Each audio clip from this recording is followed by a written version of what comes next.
বাংলাদেশে সুন্নি ওয়াহাবি আছে না? আমি কাউকে গালি দেয় না, এমনি আছে না? কারোর নাম সুন্নি, কারোর নাম সুন্নিদের আকীদা নবী নূর, কথা ঠিক না? ওয়াহাবিদের আকীদা নবী মাটি, কথা ঠিক না? আমি আবার গালি দিচ্ছি না, আমি এমনি বলতেছি, মানে মানুষের মত ভিন্ন থাকতে পারে না, ভিন্ন আর কি। আমরা বলি নবী নূর, আমার ভাইয়া, গালি দিচ্ছি না, কি বলছি?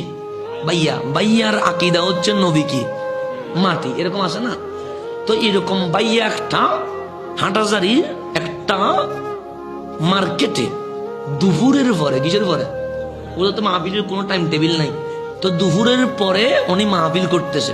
কোথায়? মার্কেটে। কোন ভাইয়া? যেই ভাইয়া নবীকে কি বলে? মাটি বলে। উনি কি করতেছেন? মাহফিল করতেছেন। তো ওখানে মার্কেটের মালিক সমিতি বসছে, বিভিন্ন কাস্টমার বসছে, ভাগ্যক্রমে একজন